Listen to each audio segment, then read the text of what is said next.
chers amis, chers frères et sœurs spirites, élevons nos pensées vers notre Père, Père du genre humain, Père de toutes les créatures, et remercions-le avec un immense amour pour toutes les bontés qu'il nous donne ici-bas. Ces beautés dans la nature, ces beautés dans les arts, ces beautés terrestres, célestes. Merci, Père, merci infiniment. Et merci pour le prêt de ce corps qui nous permet de progresser, de comprendre et d'évoluer moralement et intellectuellement. Remercions aussi Jésus, notre Maître, notre exemple sur terre, qui est venu il y a plus de 18 siècles nous enseigner tant de préceptes, comme aimez-vous les uns les autres comme des frères. Jésus, puisse cet enseignement nous être une lumière dans l'obscurité. Puisse cet enseignement pénétrer notre cœur, irradier notre Père-Esprit, afin qu'autour de nous, nous puissions aider nos frères et sœurs, afin que nous puissions progresser également, afin que nous montrions l'exemple de ce chemin du bien. Merci infiniment, Jésus. Remercions également tous ces bons esprits, comme Alan Kardec, Léon Denis, Gabriel Delanne, Chico Xavier, Renaud Groening, Edgar Cayce, Yvonne Pereira, Marlène Nobre, Flammarion et tant d'autres qui sont venus sur Terre et qui ont laissé des ouvrages écrits qui nous permettent de progresser et d'évoluer. Merci infiniment. Remercions aussi le guide de ce centre, ainsi que le guide de chacun ici présent, et tous les esprits familiers et protecteurs qui sont en arrière, qui sont dans le monde invisible derrière nous. Merci de votre participation. Nous demandons aussi aux bons esprits de bien vouloir magnétiser l'eau que chacun a sur sa table, afin que nous profitions de ses bienfaits. Merci. Et que toutes ces leçons que nous allons aborder ici, aujourd'hui, nous soient profitables au présent et dans un futur. Ainsi soit-il.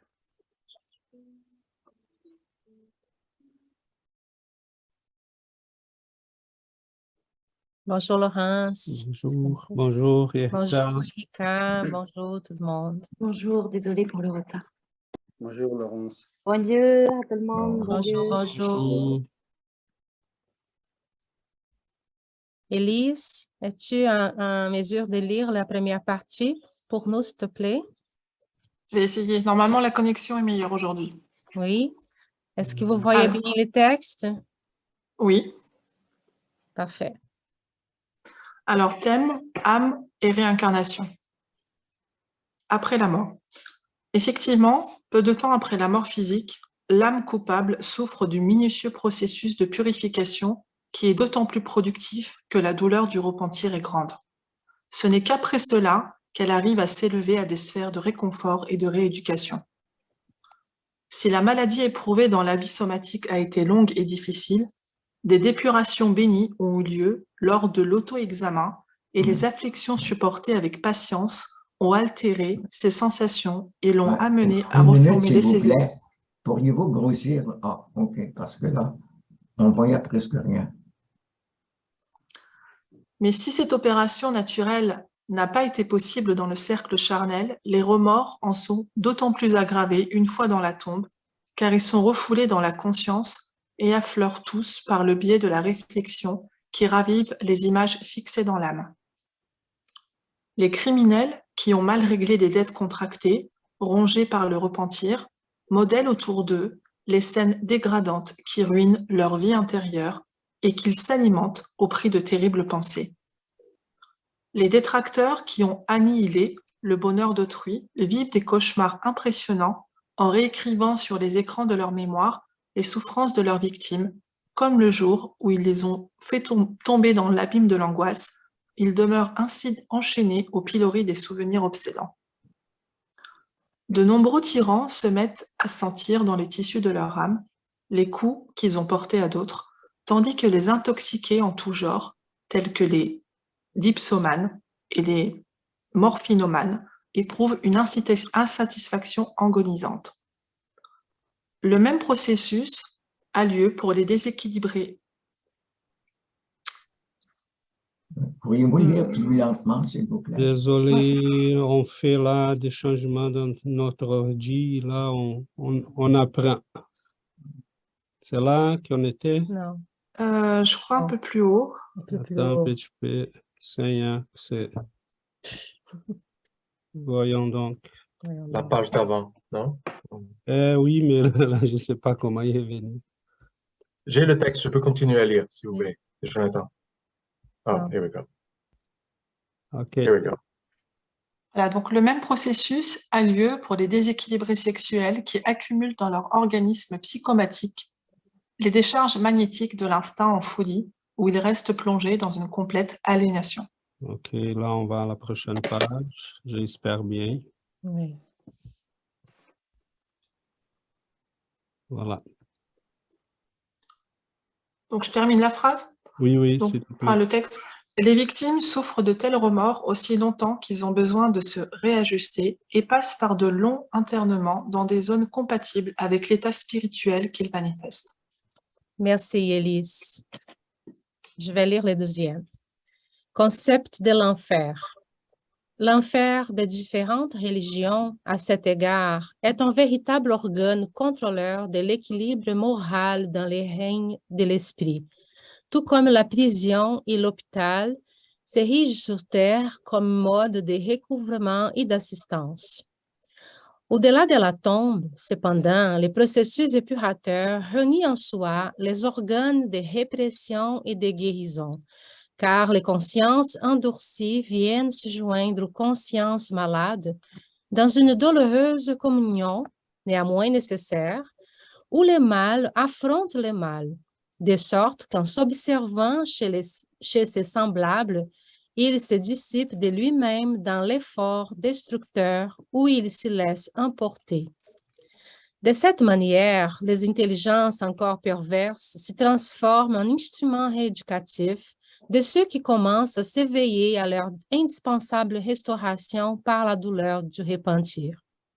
Par conséquent, dans les climats spirituels des différentes nations du monde, l'enfer peut être considéré comme une immense prison hôpital où la diagnose terrestre trouvera réellement toutes les maladies cataloguées de l'ordre de la pathologie commune et bien d'autres encore inconnus de l'homme. Des maux qui ne sont pas vraiment issus ou entretenus par la flore microbienne de l'environnement charnel, mais nés des profonds dysfonctionnements du corps spirituel, souvent nourris par les formes pensées dans un déséquilibre torturé, classés de larves mentales dotées d'un pouvoir extrêmement corrosif et hallucinatoire, malgré leur durée éphémère quand ils n'obéissent pas à de funestes idées longuement récapitulées dans les temps. Laurence, est-ce que tu peux lire la prochaine, s'il te plaît? Bien sûr. Alors, semence du destin. Dans ces lieux de souffrance rectificatrice, l'esprit endetté s'allège du poids superficiel en se libérant des éléments de la plus grisante dégradation qui l'avilifie. Toutefois, dès qu'il révèle les premiers signes de rénovation positive au bien, il enregistre l'assistance des sphères supérieures qui, à travers de nombreux agents, soutiennent les services de la lumière divine, là où l'ignorance et la cruauté s'égarent dans l'ombre. Désormais accueilli comme un malade dans d'autres secteurs, vu l'encourageante convalescence dont il témoigne, le débiteur bénéficie d'une assez grande sérénité pour réexaminer les compromissions assumées lors de sa récente incarnation. Il peut à présent évaluer le poids des maux et des souffrances dont il est responsable, mais s'accuse encore personnellement avec une incapacité évidente à se pardonner. Si grandes et supérieures furent dans le monde les occasions d'élévation et la lumière de la connaissance. Très souvent, certains s'éveillent à l'école de la bienveillance, où ils reçoivent les notions les plus élevées de la vie. Ils améliorent leur instruction, corrigent leurs impulsions et exercent de précieuses activités en révisant leur propre crédit malgré les souvenirs de leurs erreurs volontaires, même quand leurs victimes ont déjà surmonté les séquelles des coups subis. Ces fautes sont ancrées dans leur esprit par les semences du destin. C'est ainsi que d'eux-mêmes, parce qu'ils se reconnaissent dans le besoin de se hisser à des niveaux plus élevés, ils demandent de nouvelles incarnations avec les épreuves nécessaires pour se libérer en toute conscience. Dans de telles circonstances, le choix de l'expérience est plus que légitime, car à travers le nettoyage initial effectué dans les régions rectificatrices et par les qualités acquises dans les travaux embrassés au plan extra-physique, la créature mérite de recevoir les soins préparatoires d'une nouvelle tâche à venir, de sorte que se produise une combinaison de tous les facteurs pour qu'elle retrouve les créanciers et les circonstances indispensables grâce auxquelles elle se rachètera devant la loi. Évolution dans le monde, chapitre 19. André-Louise, reçu par Chico Xavier à Uberaba, le 9 avril 1958. Merci, Laurence. On a changé l'ordi ici. J'ai un peu de difficultés pour maîtriser les trucs. Bon, merci à tous. Et nous avons un texte qui va être divisé parce que c'est quand même assez long, mais c'est certainement un texte extrêmement riche parce qu'André, lui, il va nous parler de la réincarnation, mais il commence à partir du moment que l'esprit quitte la matière. Donc, il nous fait réfléchir un petit peu sur la condition de l'âme après la mort. Et il nous lance là un portrait assez réaliste, que c'est celui qu'il va nous donner aussi dans le livre Notre demeure, au premier chapitre. La majorité de nous tous sur Terre, nous quittons les corps très souvent dans des conditions pénibles, parce que rarement on s'y prépare à quitter, donc on croit toujours qu'on va rester là pour toujours. Et rendu là, on est très souvent dans des conditions difficiles, surtout ceux qui portent avec eux des culpabilités, des crimes, et la mémoire de ces malfaits. Et pour plusieurs, cela devient vraiment un grand tourment, une source de souffrance, disons, assez difficile. Et ce qui est implicite dans ce qu'André-Louise va nous dire, c'est que cela va, la vibration d'un esprit tourmenté va lui faire entrer en communion avec d'autres esprits tourmentés, rendus à la vie spirituelle. Nous allons presque que naturellement être attirés dans la direction des mêmes vibrations que nous portons. Et à ce moment-là, on a une situation un peu difficile parce qu'on va se rejoindre dans des grandes régions, dans les plans spirituels, qu'on va appeler les umbrales, mais aussi qui dans la tradition catholique, on va dire l'enfer, mais qui ne sont rien d'autre que des grandes régions dans lesquelles des esprits qui sont semblables et qui sont en souffrance vont se confronter au mal qu'on a cultivé sur Terre.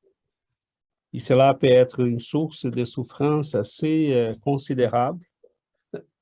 Très souvent, nous avons l'impression de connaître ça très bien parce qu'ils sont des choses que probablement on a déjà vécues et qui sont, on sait que dans les plans spirituels, mettons, les repentirs, les remords et la culpabilité sont des sources, sont des prises spirituelles assez complexes qui peuvent inclusivement être utilisées par des esprits qui s'y portent et vont se présenter devant ces esprits fragiles qui ont là la vision de ces crimes. Ils vont se présenter à ces esprits-là comme des juges et qui vont s'imposer très souvent en appliquant des souffrances et des punitions qui vont être acceptées par ces esprits parce que quand on s'y sent coupable, on demande d'être jugé et d'être puni. Donc, ça fait en sorte qu'on a là le développement des maladies dans les corps spirituels qui sont très nombreuses, qui ne sont même pas cataloguées dans la pathologie de notre médecine et qui proviennent de ces grands déséquilibres que nous avons dans les corps spirituels, dans notre esprit, et qui vont des fois se perpétuer dans les temps d'une manière assez considérable pour quelques-uns.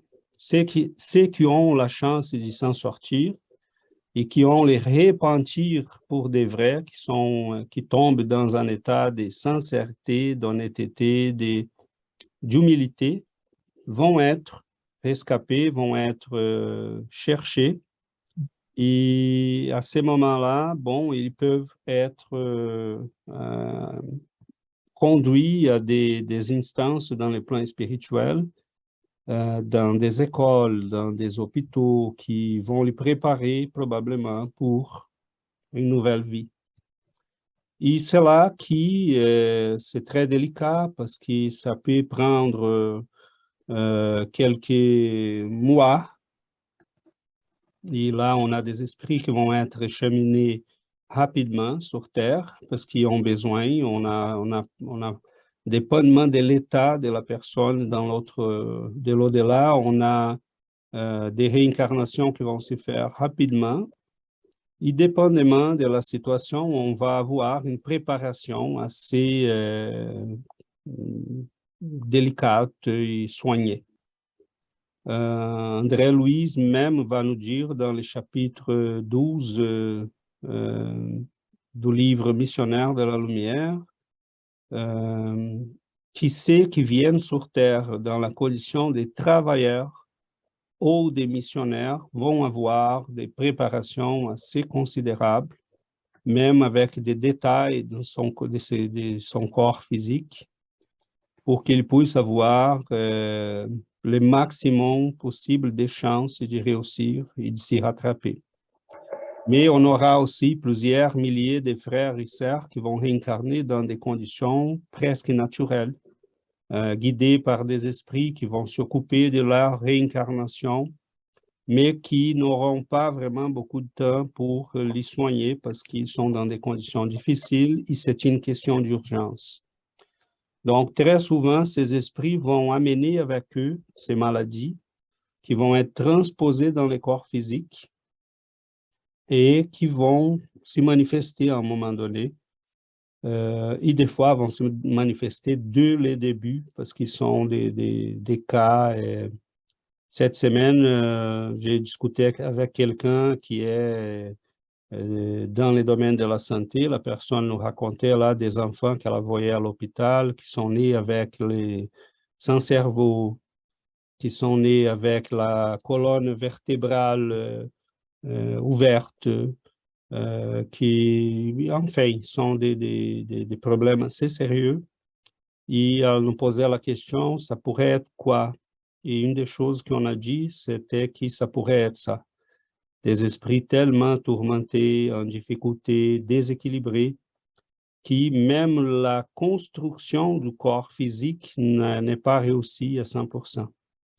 Donc, ils vont être, c'est une épreuve, peut-être une épreuve pour les parents, mais des fois non, parce que ça peut être un acte d'amour. Quelqu'un qui a accepté de recevoir cet enfant-là, un signe d'amour pour lui permettre de subir les chocs avec la matière pour qu'il puisse commencer à recomposer son corps spirituel. Et très souvent, évidemment, c'est une opportunité pour cet esprit. Il y en a quelques-uns qui vont subir des naissances échouées 2, 3 fois pour qu'il puisse recomposer son corps spirituel et là, repartir à nouveau pour une nouvelle expérience. Des suicidaires qui ont détruit les tissus spirituels, qui ont vraiment blessé leur corps spirituel, des grands criminels qui sont démentés, qui sont tourmentés, qui ça fait des années, des décennies qui sont dans les plans spirituels. Donc, on a là plusieurs cas. Et on a la moyenne, parce qu'on ne voit pas des cas comme ça tous les jours. Donc, la moyenne de l'humanité, c'est déjà un bon signe. On vient sur Terre, en général, avec un corps raisonnablement capable de rendre compte de ses fonctions. Et ça, c'est merveilleux. Ça veut dire que dans la moyenne, nous sommes déjà rendus à les stages de pouvoir avancer avec des corps assez corrects, fonctionnels, des fois même très, très résistants. Et c'est ça. Donc, je m'arrête là. C'est très complexe. Mais dans les temps que nous avons, que nous puissions faire une réflexion sur l'importance d'équité, sur comment arriver de l'autre côté et comment revenir. Parce que cet enfer-là dont parle André-Louise, qui sont dans toutes les traditions spirituelles de l'humanité, c'est en fait presque un passage obligatoire pour plusieurs d'entre nous qui sommes encore très tourmentés, très en difficulté spirituelle. Cela nous amène finalement au besoin de réfléchir sur les propos de notre existence. Qu'est-ce que nous faisons là? Pourquoi nous sommes ici aujourd'hui et pas ailleurs? Et qu'est-ce que nous cherchons ici aujourd'hui? Parce que si on est là, c'est parce que nous avons déjà une conscience qu'il faut commencer à changer cette... on a parlé du mauvais côté, mais il faut dire aussi que ceux qui ont travaillé, ceux qui ont fait des efforts, ceux qui ont essayé quand même de grandir, nous arrivons au plan spirituel avec aussi quelques possibilités d'aller plus vite, se retrouver avec ceux qui ont fait les mêmes que nous et d'être peut-être amenés rapidement à des endroits qui vont nous aider à avancer plus rapidement aussi. Donc, voilà, je vous ouvre la parole pour qu'on puisse faire plus de lumière sur les sujets.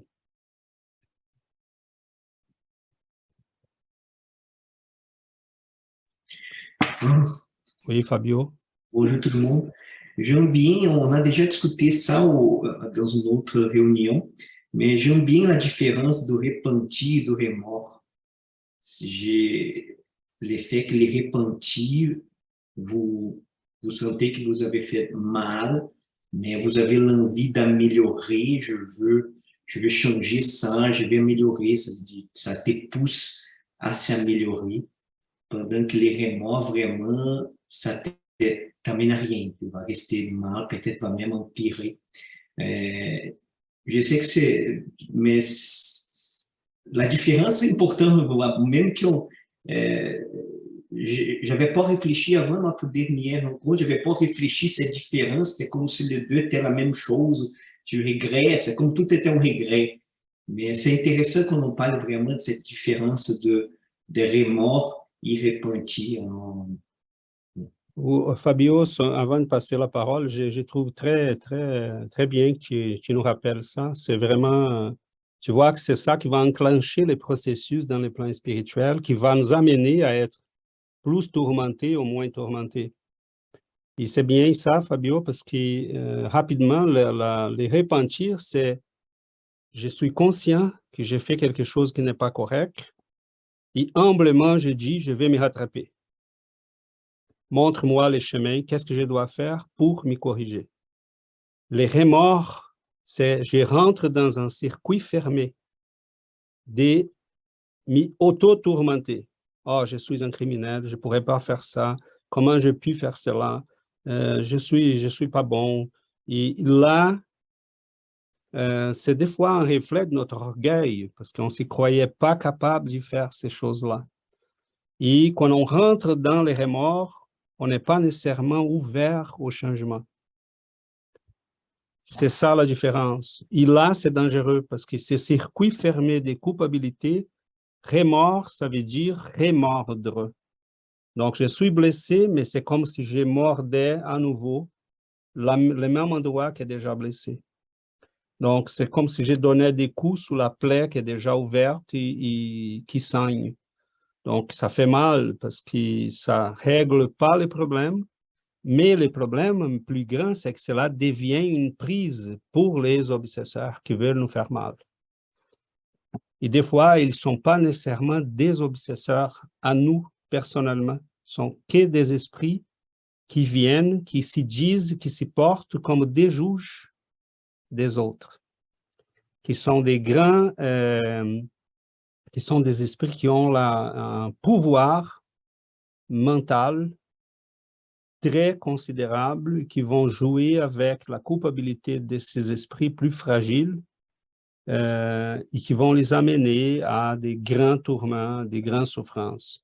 Mais la différence, c'est je suis en erreur, j'ai commis des erreurs, montre-moi le chemin, je veux m'y rattraper.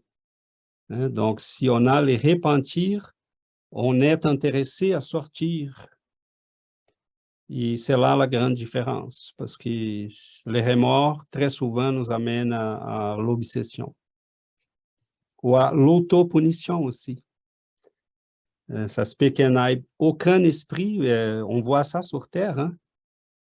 Je me sens coupable, je dis à personne, mais je commence à me saboter parce que j'ai besoin d'être puni. Donc, on voit là les gens, des fois, et les choses vont, plus le temps passe, plus on ne se rappelle plus pourquoi on est en train de se saboter, ou de se faire mal, ou de tomber dans des situations qui vont toujours nous amener à la souffrance. Mais c'est parce qu'on n'a pas réglé ces problèmes-là. Donc, dans les plans spirituels, on devient très fragile. Et tout ce qu'on pense passe rapidement à notre corps spirituel parce qu'il est beaucoup plus flexible que le corps physique. Et c'est là qu'on peut voir des esprits qui vont développer des maladies qui sont très sérieuses. Oui, Laurence. Merci, Fabio. Oui, bonjour à tous. Moi, je voulais reprendre par rapport à cette histoire de punition, justement, ou d'auto-punition, parce que, en fait, la punition, pour moi, c'est vraiment extrêmement lié à l'enfance et à l'immaturité. Ça me rappelle une conversation que j'ai eue avec mon fils il y a quelques années, où il avait transgressé une règle familiale. Hein. C'est un exemple basique, hein, mais que j'utilise, il y a une raison, ne vous inquiétez pas. Et il avait, je crois, 13 ans et demi, presque 14 ans. Et donc, je lui avais interdit de faire quelque chose, il l'avait fait. Et donc, je rentre et il était sur la table du salon en train de faire ses devoirs, ce qu'il ne faisait jamais d'habitude au moment où je rentrais. Et donc, il me dit, bah voilà, on en avait parlé avant au téléphone, et il me dit, oui, j'ai fait une bêtise, du coup, je suis punie. Et il commençait à me dire, il attendait. Et je lui dis, ah non, tu n'es pas puni. Ça, c'est un peu facile, la punition. Tu es grand maintenant, et qu'est-ce que tu penses de ce que tu as fait? En fait, tu t'en rends compte que ça ne va pas. Donc, il me dit, bah, je suis puni de console. Il voulait m'amener sa console pour le week-end. Et je lui ai dit, non, c'est un peu facile, ça. J'ai fait une bêtise, je fais ma punition. Comme un enfant à l'école, on lui dit, va demander pardon aux camarades que tu as que tu as mordu, frappé ou autre. Tu dis pardon et ensuite, ça y est, vous êtes amis. Et ce n'est pas comme ça que ça marche. C'est la réparation, en fait. Dire, je suis puni, donc je fais ma punition. Par exemple, je ne vais pas pouvoir jouer sur mes jeux pendant 2 jours et voilà, c'est oublié. Ah non. Je lui ai dit, ça, c'est ce qu'on fait aux petits, tu vois. Tu vas au coin, tu es isolé du groupe, le temps de réfléchir sur toi-même. Est-ce que tu réfléchis vraiment sur toi-même, finalement, avec le tout petit? On n'en sait rien. Mais on estime que tu as passé ton temps de punition. Ce qui est important, en fait, pourquoi on punit les enfants? Pourquoi nous sommes punis en tant qu'esprit? C'est bien pour comprendre quelque chose, pour évoluer, pour grandir. Et ce qu'on attend de nous quand on mûrit, on n'a plus besoin d'être puni. J'ai compris que j'ai fait quelque chose qui n'est pas acceptable, qui n'est pas possible. Je décide, je répare si j'ai causé du tort à quelqu'un, bien sûr, mais je décide que plus jamais je ne ferai ça. Donc, je décide de changer, je mûris, je grandis et je n'ai pas besoin que quelqu'un me dise « tu es puni, tu vas faire telle punition et voilà, on n'en parle plus ». Et pour moi, cet exemple, je l'avais dit à mon fils, il était encore un peu jeune, en fait, parce que ça l'avait beaucoup perturbé. Je sais que le lendemain, il en avait parlé avec ses sœurs, parce qu'il m'avait dit « mais alors, c'est quoi ma punition ?» Et je lui ai dit « il n'y a pas de punition, simplement tu n'as plus ma confiance. Ce que j'ai appris, moi, c'est que je ne peux pas te faire confiance. » Voilà, donc maintenant, tu te débrouilles avec ça et on en reparle quand tu es prêt. Et le lendemain, il avait eu une conversation avec ses grandes sœurs où il avait dit justement comment on fait pour regagner la confiance de maman. Et ses grandes sœurs m'avaient appelé justement en disant mais qu'est-ce qui s'est passé avec lui? Je pense que ça l'avait beaucoup plus marqué que si je lui avais dit bah oui, tu as fait une bêtise, tu n'as pas le droit de jouer aux jeux vidéo pendant une semaine ou peu importe. Il l'aurait fait, mais la raison pour laquelle il était puni, est-ce qu'il l'aurait compris? Est-ce que ça l'aurait amené à changer? Pas forcément. Là, de se dire, je dois trouver le moyen de regagner sa confiance, donc en respectant les règles, donc en changeant, ça l'a aidé à grandir beaucoup plus. Et donc, cette histoire de punition, bien sûr, on ne peut pas faire ça avec un enfant de 3 ans. Hein. Encore une fois, c'est une question de maturité. Mais d'amener à...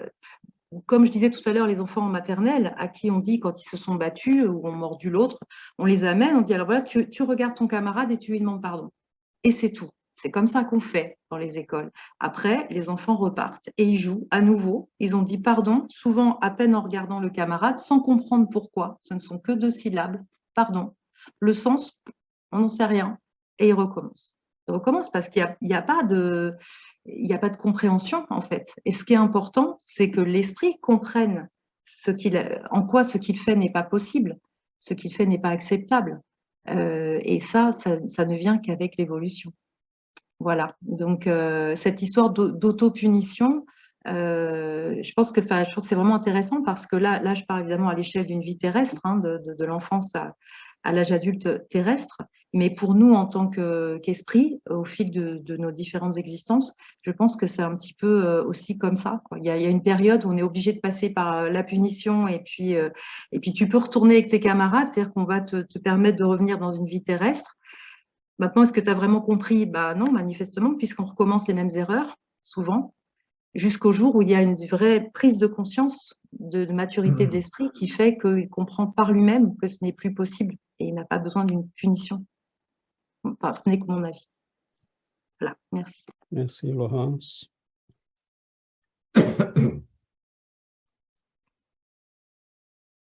Si vous voulez faire signe.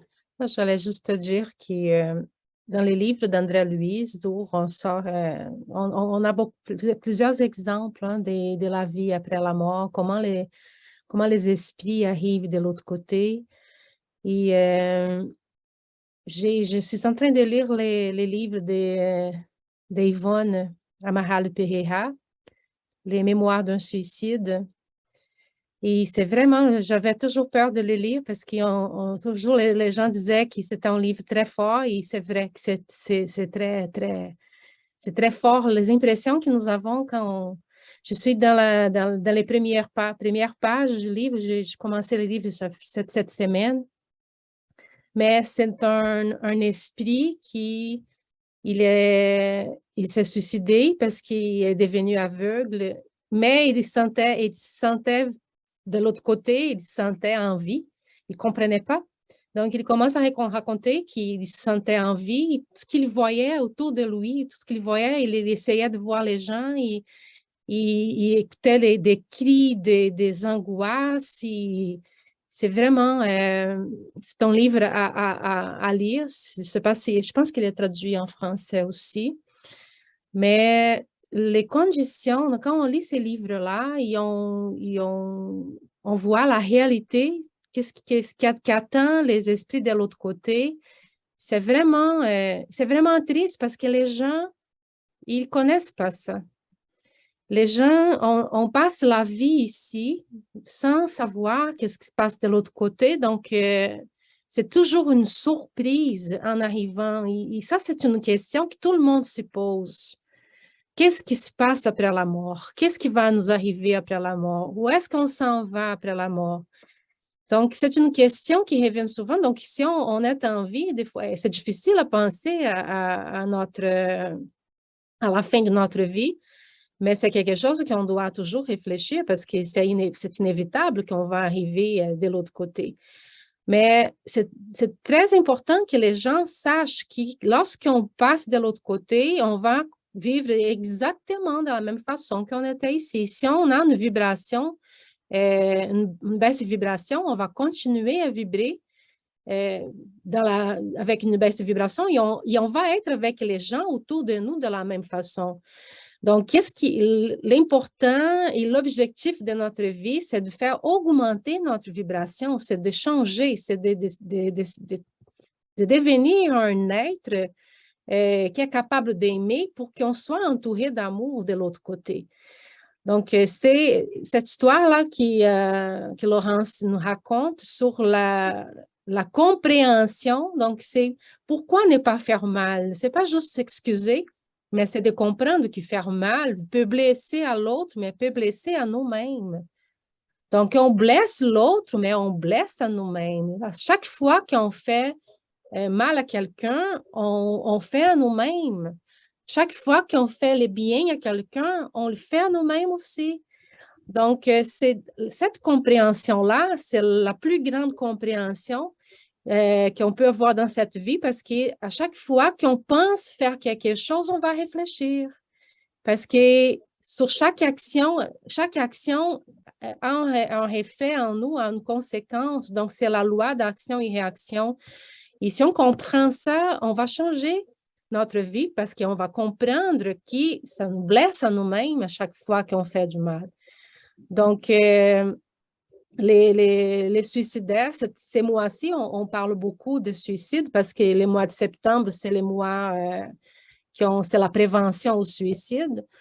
Donc, c'est les gens qui arrivent à partir de ce monde de cette façon-là, il y a des cas et cas, comme on a déjà discuté ici. Chaque cas est un cas. Dieu va les juger selon les cas. Mais ces gens-là vont arriver de l'autre côté, ils vont souffrir parce qu'ils vont ils vont comprendre que la vie n'a pas terminé, qu'il continue à être, la vie continue. Ils vont être attachés au corps parce que dans les livres, il parle qu'il il sentait en vie, il voyait les gens, mais les gens ne les voyaient pas. Et il revenait auprès de son corps qui était en décomposition parce que c'était la seule chose qu'il y avait. Donc, il sortait, il cherchait de l'aide, mais il ne trouvait pas. Il revenait à son corps. Donc, il était tout le temps avec cette souffrance-là de voir son corps qui était en décomposition. Donc, il sentait toutes les angoisses, les esprits autour de lui qui criaient. C'est vraiment triste d'arriver de l'autre côté et s'y rendre compte que la vie continue, qu'ils ont mis fin à leur corps, mais ils sont encore en vie. Donc, il faut que les gens aient cette conscience. Il faut que les gens aient l'opportunité d'étudier, de lire. La littérature est là, on peut aller chercher les informations, mais si on a la chance de dire aux autres, de dire à nos amis, à notre famille, de donner un livre pour que les gens aient l'opportunité de lire sur les spiritualités, sur la vie après la mort, La collection d'André Louise, elle est traduite en français, donc il faut qu'on fasse de la publicité de ça parce que c'est vraiment, il faut qu'on fasse les gens connaître ces livres-là, cette littérature, parce que ça fait toute la différence de comment on vit notre vie ici. Super, merci, Giovanna. Sébastien et après Dominique.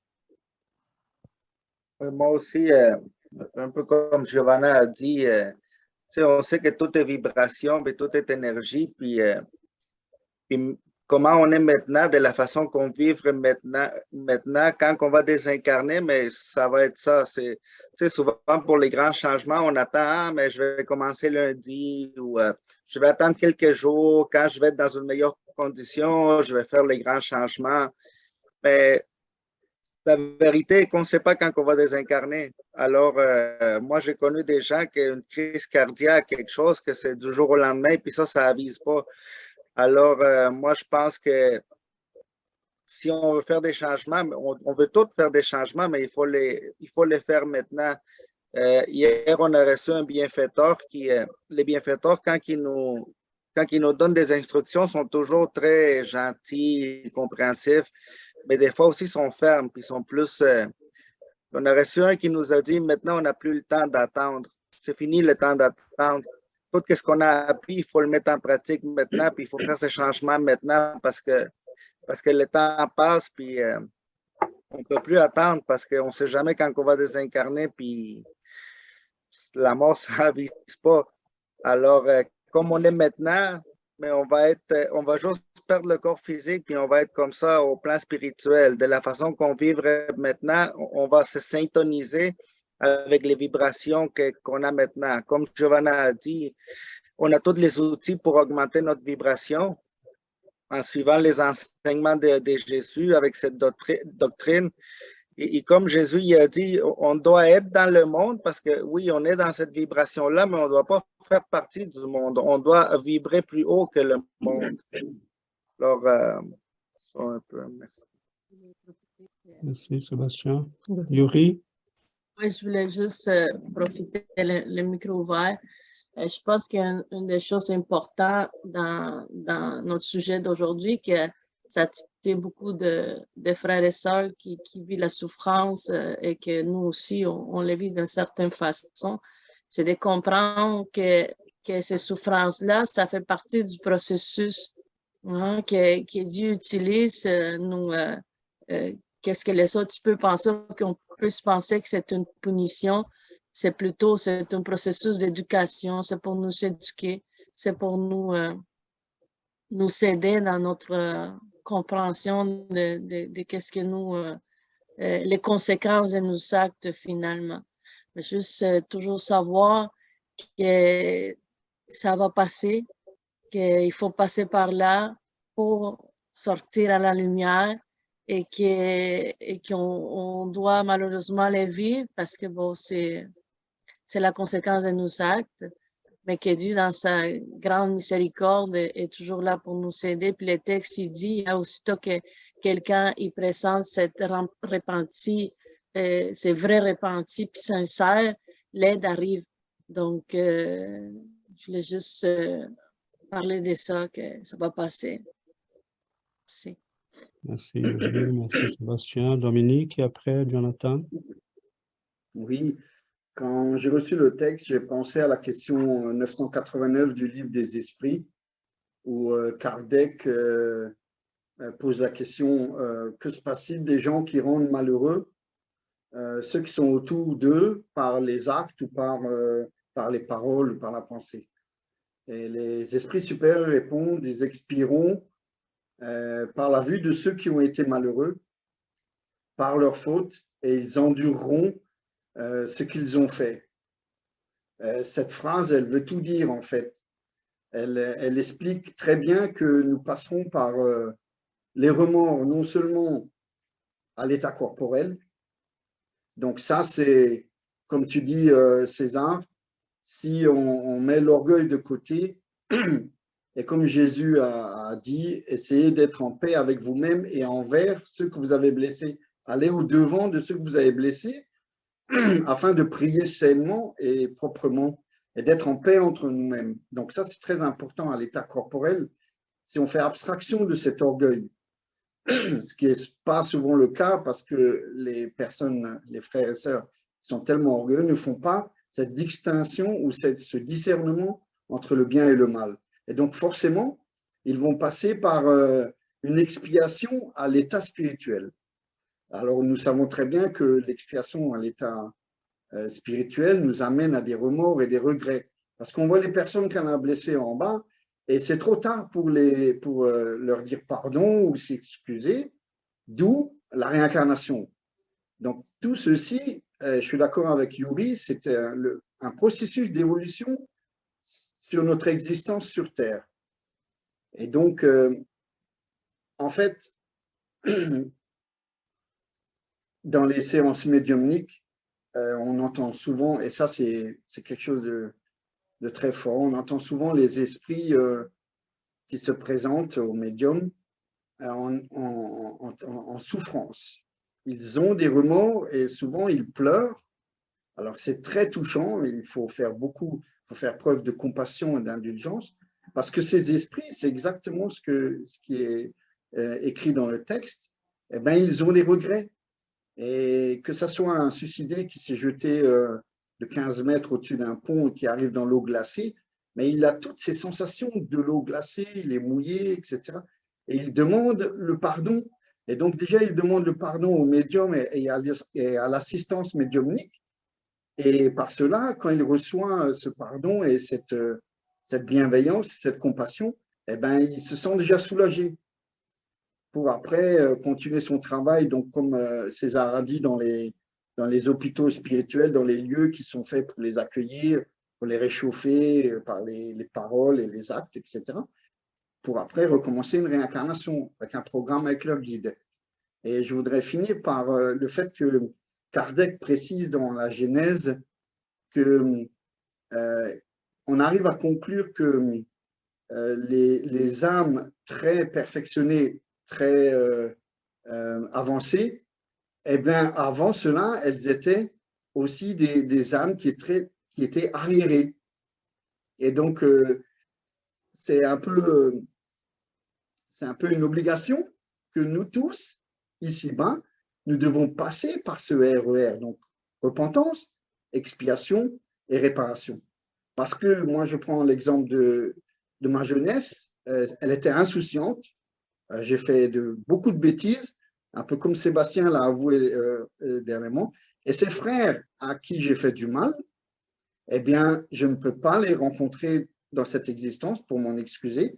Donc, forcément, je vais passer par des remords à l'état, lorsque je vais me désincarner, à l'état d'esprit, hein, aéré, je vais tomber dessus, eh bien, je vais me sentir pas bien.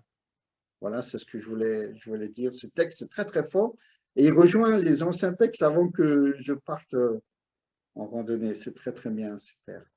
Merci, les amis. Merci, Dominique. Jonathan?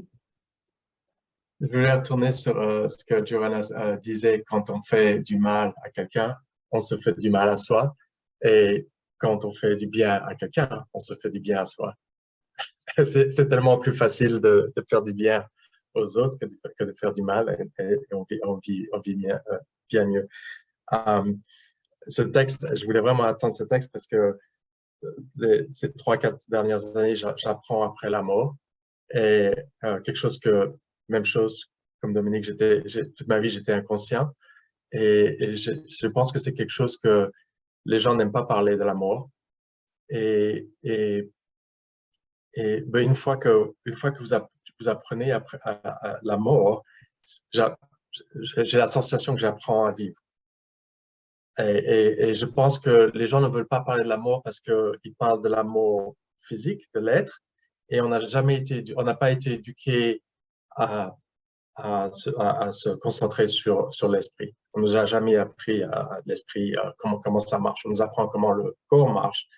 Et donc, les gens ont peur de parler de ça. Mais la seconde où vous êtes né, où on est né, notre corps décaille et se dégrade de toute façon. Donc, c'est vraiment pas important. S'il n'y a pas d'oxygène, s'il n'y a pas de nourriture, le le corps physique se dégrade. Mais l'âme continue d'évoluer, et une fois qu'on apprend comment l'âme fonctionne, c'est ce mécanisme d'apprendre l'amour, comment l'âme fonctionne et comment je peux utiliser ma conscience aujourd'hui pour une meilleure vie plus tard. C'est intéressant comme je pense qu'il y a une conscience du monde qu'il y a autre chose que le corps. Je ne sais pas si vous avez regardé, il y avait un Disney movie qui est venu en 2020, ça s'appelle Soul, âme. Et c'est l'histoire de c'est un Pixar movie. Donc, c'est vraiment intéressant parce que c'est Disney l'ont fait mainstream pour des enfants. Et c'est l'histoire je ne veux pas raconter la fin, mais c'est l'histoire de ce musicien qui il n'a jamais été fameux. Et le jour où il a été appelé pour être fameux, il lui arrive un accident et il meurt. Et le film se concentre sur la transition entre le début du movie, il meurt et il ne veut pas mourir. Et le film montre les étapes après la mort de son âme et ses évolutions. Et c'est intéressant parce que ce Disney movie concentre tout ce que j'apprends sur la mort et sur l'âme, comment est-ce que l'âme, juste après la mort, est conscient qu'il va partir, et ce qu'on appelle les clusters des esprits, les groupes d'esprits, qu'après la mort, on retrouve ces esprits qui sont de notre groupe, et on retrouve les gens avec qui on avait interagi in the past. Je vous invite à regarder ce Disney movie, c'est vraiment intéressant parce que c'est vraiment synthétise ces étapes après la mort et qu'est-ce qui se passe. Et c'est intéressant que Disney a créé un movie, un cartoon pour de ça. Pardon, tu veux bien redonner le titre, s'il te plaît, Jonathan? Âme, Soul. C'est venu en 2020. C'est un Disney et Pixar. Et c'est c'est intéressant parce que j'ai eu ma fille regarder ce film. Elle n'a pas compris le message. Enfin, je pense qu'il faut que il faut qu'elle le revoie plusieurs fois. Mais c'est vraiment une synthèse de ce qui se passe une fois qu'on décède et ce qui arrive à l'âme. C'est vraiment intéressant. Merci, Jonathan. Merci des suggestions. J'ai pas vu encore ce film. J'ai déjà entendu parler beaucoup. Et c'est certain que probablement on va les regarder. Et c'est intéressant parce que je trouve merveilleux quand on a une entreprise comme celle-là qui fait un film et qui peut être vu par toute la planète. Et c'est là que je trouve que l'information, elle passe par un moyen ou par d'autres, les gens vont être enseignés. Et en face, si la personne a quelque chose en elle qui est en train d'attendre là un petit coup pour qu'elle puisse se réveiller, des fois, c'est un film comme celui-là, comme on a vu avec le film Ghost, hein, c'est déjà un peu ancien, mais qui montrait très bien la réalité, les conséquences de nos actes, la médiumnité. Donc, je trouve que c'est merveilleux tout ça parce que, comme Giovanna disait, il faut que ces informations-là puissent s'y rendre et aux gens. On est dans un moment très difficile et très difficile du point de vue spirituel parce qu'il est très facile du point de vue physique.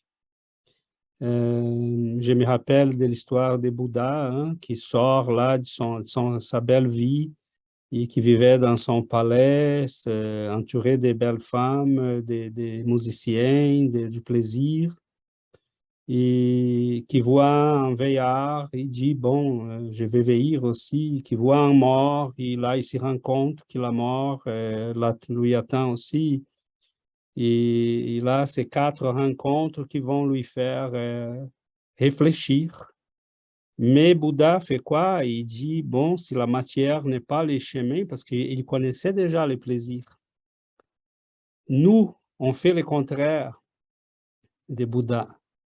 Hein? On est dans une société qui dit, non, j'ai peut-être pas assez de plaisirs.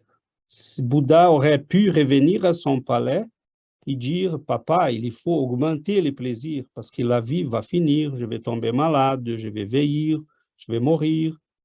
Et il faut augmenter mes plaisirs. Il faut me donner un comprimé pour que je puisse tomber dans l'anesthésie générale de la conscience. Et c'est ça que nous faisons comme société présentement. On ne veut pas parler de la mort, on ne veut pas parler de la vie, on ne veut pas parler de l'au-delà, des conséquences. Et bon, on s'y ramène dans un voyage à un moment donné, comme disait Sébastien, pour lequel on n'était pas averti. Les billets arrivent, il dit, bon, t'embarques là tout de suite. Et tu dois embarquer, parce que là, tu n'as pas de choix. Et tu n'es pas préparé. Tu ne connais rien de ça, tu ne connais rien du pays auquel tu vas. Mais j'aimerais oui, comme Yuri a dit, la douleur, c'est un processus. Et sincèrement, si on a les repentir, si on a les remords, si on a la culpabilité, ça veut dire que notre conscience est quand même éveillée. Cela est déjà un progrès pour plusieurs d'entre nous. Parce que combien de fois nous sommes arrivés à la vie spirituelle et on disait non, j'étais correct, c'est moi, je devrais tuer, j'ai tué, je devrais passer par-dessus tout le monde, j'ai passé. Et là, on va insister dans notre incohérence, dans notre malheur, en s'y croyant des victimes ou tout simplement en prenant une attitude de vengeance et de rébellie en face de la loi divine. Donc, si on comprend là que notre conscience est capable d'être éveillée au point de nous dire non, ce n'est pas le bon chemin, c'est quand même déjà un progrès. Et une chose, Dominique, il faut régler ces choses-là avant qu'on arrive. Tu ne vas pas sentir des remords au moment que tu vas t'y rendre là. Il faut les vivre là. Et si on ne peut pas rencontrer les gens, on les envoie dès maintenant de l'amour en disant, excuse-moi, j'ai manqué là peut-être quelque chose, j'étais insouciant, je n'étais pas conscient de ce que je faisais. Nous avons, nous tous, certainement blessé des gens au long de nos chemins, même sans les vouloir. Des fois, on a blessé très fort la personne et on ne s'y rend même pas compte. Et parce qu'on ne voulait pas blesser la personne. Et on a dit quelque chose, on a fait quelque chose, et ça a blessé la personne. Mais tant qu'on est capable de vivre avec une bonne conscience, qu'on est conscient qu'on a fait des erreurs, qu'on a changé, la vie va trouver les moyens pour qu'on puisse s'y rattraper. J'ai donné cet exemple-là une fois ici, et il faut faire confiance au processus de Dieu. Là, tu es une bonne personne, tu aides les gens, tu transmets la connaissance spirituelle, tu ne sais jamais qui est devant toi. Ça se peut que tu as déjà eu en face de toi, dans un groupe d'études, dans une rencontre quelconque, une personne que tu ne sais même pas qui est liée à la personne qui t'a blessé. Mais tu as aidé cette personne-là. Donc, indirectement, tu as aidé la personne qui t'a blessé. Et peut-être elle ne sait pas, et toi-même, tu ne le sais pas. Et c'est pour ça que l'amour peut guérir. Et la vie va nous trouver les moyens de nous faire guérir. Donc, c'est ça qu'on doit dire à nous-mêmes et dire à nos frères et sœurs qui sont de l'autre côté en souffrance, en circuit fermé de culpabilité. Mais il faut quitter ça, il faut recommencer. Il faut refaire, il faut recommencer. Ça ne sert à rien de passer le temps à s'y blesser. Hein, j'ai blessé, j'ai fait mal, ok, ça c'est fait, je ne peux rien changer, mais je peux commencer aujourd'hui à faire le bien. Et là, la vie, il est bienfaiteur, et la loi divine va dire, ok, tu tu es en chemin, je vais te ramener les gens qui ont besoin d'être guéris, d'être soignés par toi. Et des fois, on va soigner l'enfant de la personne, une amie, son amoureux, on ne sait jamais. Donc, mais la vie va nous ramener les gens. Ici, ils sont partis. Des fois, ils ne se rappellent même pas parce que des fois, on pense qu'on a blessé la personne. On est conscient qu'on n'aurait pas dû faire cela. On parle à la personne, on dit, oh non, non, mais voyons, c'est... Et des fois, c'est le contraire. La personne nous dit, mais tu m'as blessé tellement cette journée-là. Tu dis, mais voyons, je ne voulais pas faire ça. Je faisais un commentaire sans... donc, on ne peut pas savoir qu'est-ce qui se passe chez les autres, mais à un moment donné, il faut qu'on commence à agir en bienveillance, en amour, avec compassion. C'est merveilleux parce que la vie va elle va ramener tout ce qu'on a besoin de corriger, elle va ramener à nous. Et doucement, on va le faire. Et des fois, même sans s'y rendre compte. Parce qu'on est tout simplement dans les bons chemins. Donc, c'est ça. J'ai publié... Oh, excusez, vas-y, Laurence. Non, c'est juste parce que quand on ouvre les livres d'Emmanuel, on ouvre les livres d'André Luiz, que Chico Xavier publie, il parle souvent du travail, de nos devoirs dans la vie, du pardon. Donc, Chico, il y a 600 livres en psychographie. Donc, à un moment donné, ils ont demandé à Emmanuel pourquoi autant de livres. Pourquoi il a écrit, Chico a psychographié autant de livres. Et la réponse d'Emmanuel a été, c'est parce que les gens arrivent de l'autre côté avec un besoin épouvantable. Ces livres-là, c'est pour permettre aux gens de s'améliorer en vie, pour ne pas arriver de l'autre côté de la façon dont les gens arrivent. Donc, c'est tous ces messages qu'on peut lire dans les livres de Chico Xavier. Donc, il y a une énormité de livres de messages qui nous amènent à améliorer notre façon de vivre. Hier, j'ai publié un petit extrait qui se trouve dans les livres Goutte de paix.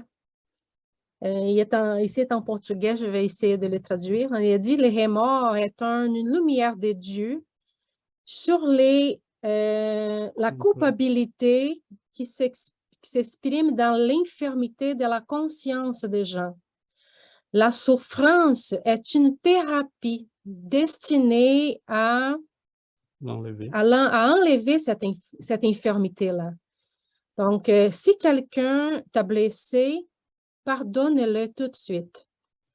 Et si toi, tu as blessé quelqu'un, reviens à ton geste et demande-le pardon tout de suite. Donc, les messages sont ça. Donc, c'est pour nous aider à vivre en paix.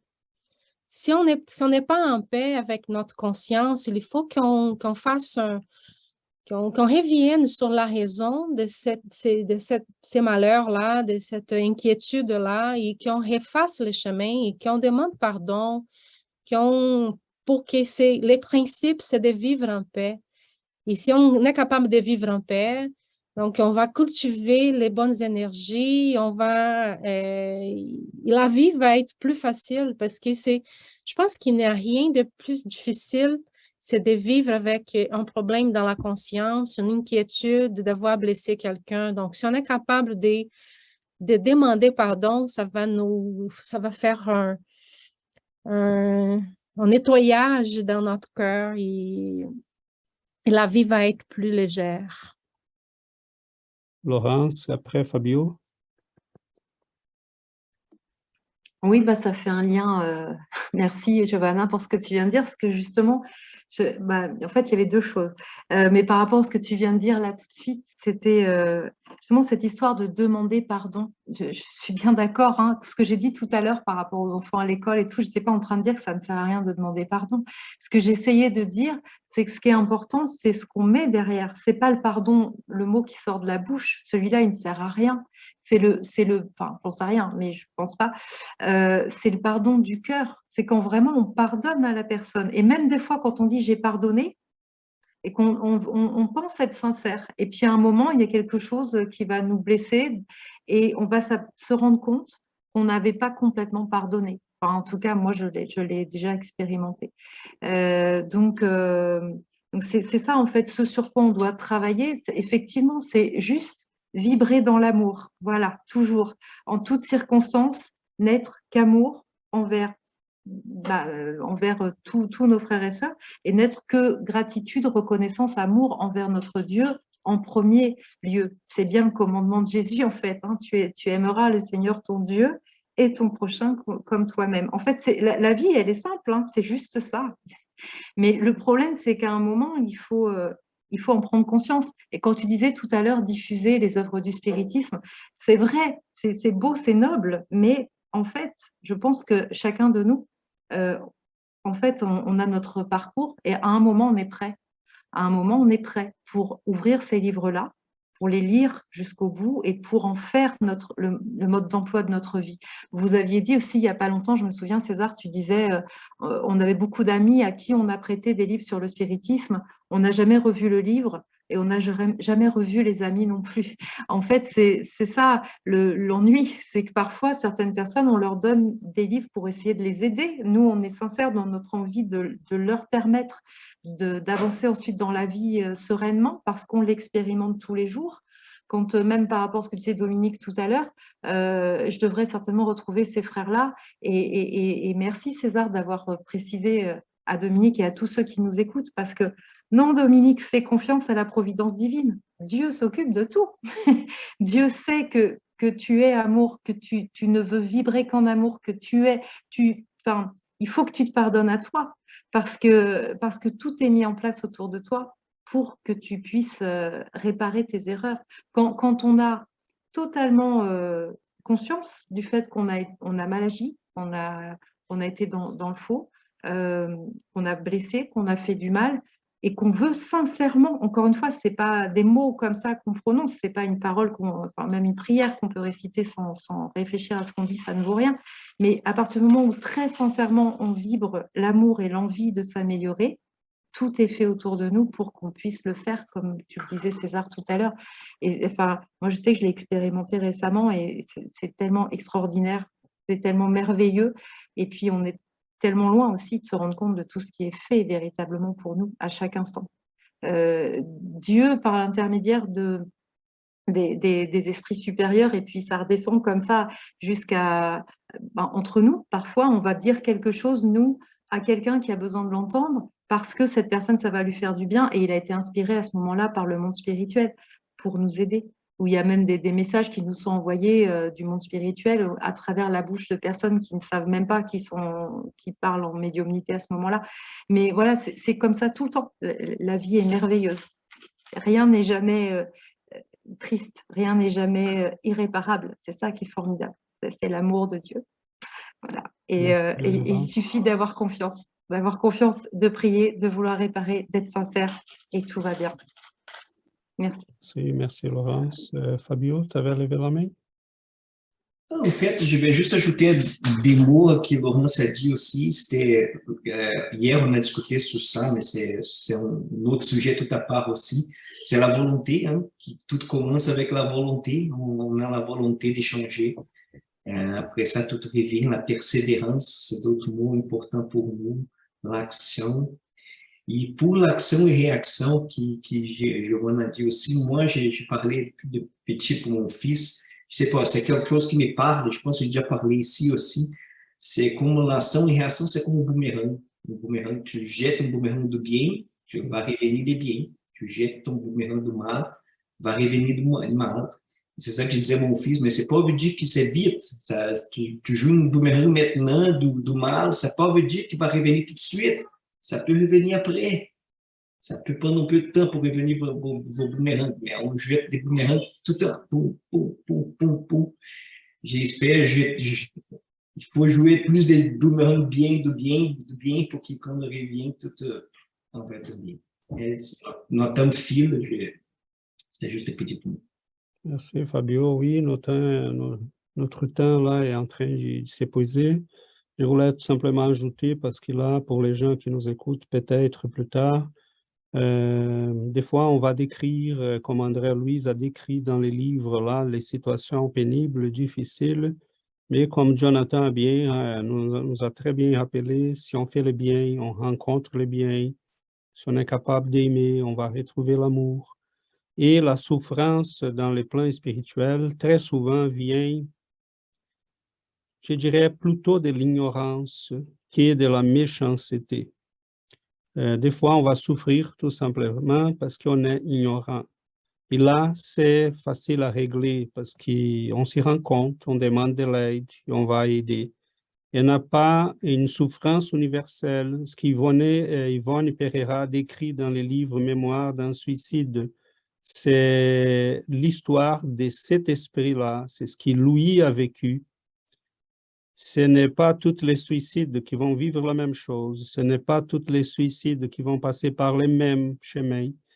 Il y en a quelques-uns qui vont être entourés rapidement parce qu'ils étaient complètement dans l'inconscience. Ils ont été guidés par la méchanceté des esprits très malveillants. Il y a d'autres qui ont planifié très froidement les choses, qui vont vivre d'autres expériences. C'est personnel. Chaque cas est un cas. Et à tous les cas s'applique l'amour et la miséricorde de Dieu. Tant qu'on ouvre notre cœur, on peut être dans les abîmes les plus profonds de la souffrance. Si on ouvre notre cœur et sincèrement on dit, Seigneur, aide-moi. Tout de suite, les choses changent. Donc, mais il faut être vraiment sincère. Il faut dire, là, je suis un enfant, donne-moi la main pour que je puisse m'en sortir et je t'obéis sans questionner. Et là, on va être amené à un changement. Donc, que les gens qui nous écoutent le sachent. L'amour de Dieu est présent tout le temps.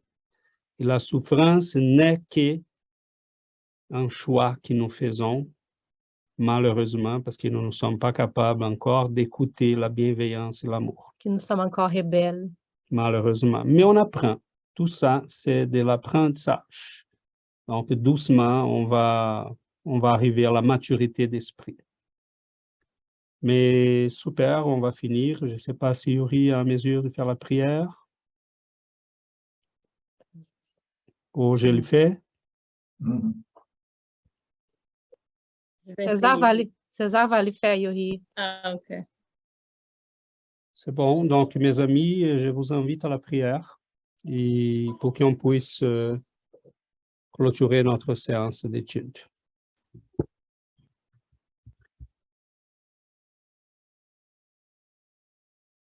Seigneur Jésus, chers amis de la vie spirituelle, chers guides à qui nous embrassons, à qui nous remercions,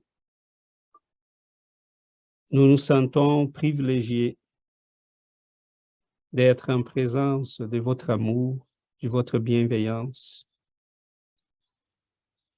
Combien de temps avez-vous passé à notre côté? Combien de temps vous avez tendu la main et on l'a laissé dans les vides? Vous comprenez bien notre ignorance, on le sait. Mais nous sommes et nous voulons le dire. Nous sommes fatigués de nous-mêmes. Nous sommes fatigués de notre insouciance, de notre ignorance. Nous voulons tendre la main aussi à l'amour, à cette invitation qui est là à tant d'années, qui vient nous ramener à une nouvelle vie. Et pour cela, Seigneur, chers amis, nous prions. Aidez-nous à surmonter les pas difficiles. Aidez-nous à faire face à ces journées des fois pénibles. Donne-nous la force pour faire face à notre conscience qui commence à se réveiller. Donne-nous le courage d'avancer, de ne plus regarder le passé avec les remords, mais comme quelqu'un qui s'y décide à refaire la maison, à détruire ce qu'il faut détruire, à rebâtir la vie, l'avenir. Nous savons, Père d'amour, que vous êtes toujours avec nous, que votre amour est l'aliment qui nous soutient en vie, que votre présence est l'amour qui nous garde en sécurité. Nous vous remercions de votre amour, de votre présence. Nous vous remercions, chers amis de la vie spirituelle, vous qui très souvent marchez à côté de nous en silence, en attendant tout simplement qu'on puisse se réveiller. Nous prions pour nous, non plus pour demander des privilèges, des exceptions, mais pour demander la force et le courage pour grandir, pour devenir des enfants de Dieu, pour de vrai. Nous vous demandons et nous vous prions pour nos frères et sœurs, ceux qui sont déjà dans la vie spirituelle, ceux qui sont encore dans l'ignorance de leurs propres conditions, nos frères et sœurs sur cette planète aussi, qui n'ont pas compris encore que la vie est beaucoup plus, que l'univers, c'est notre maison, qu'on a des frères et sœurs dans tout l'univers. Nous vous remercions de votre amour et nous prions pour nous tous, pour les malades, pour ceux qui finissent leur jour dans la solitude, pour ceux qui commencent la vie sur cette planète, très souvent abandonnés, ignorés. Nous vous prions, Seigneur, de bénir à nous tous, que votre amour puisse arriver à chacun de nous, que la lumière de ta présence reste dans nos cœurs, que la foi, l'amour puisse guider nos pas à chaque instant. Surtout, Seigneur, nous vous demandons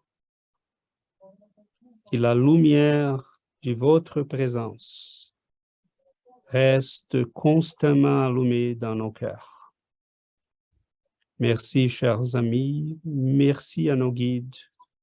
Merci, Seigneur, du temps d'amour, de lumière, de bienveillance. Pardonne, Seigneur, notre ignorance. Nous commençons à peine le chemin de la croissance. Aidez-nous à avancer un pas à la fois. Merci, Seigneur. Merci, chers amis.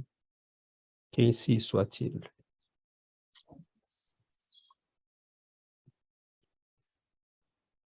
C'est ça. Merci.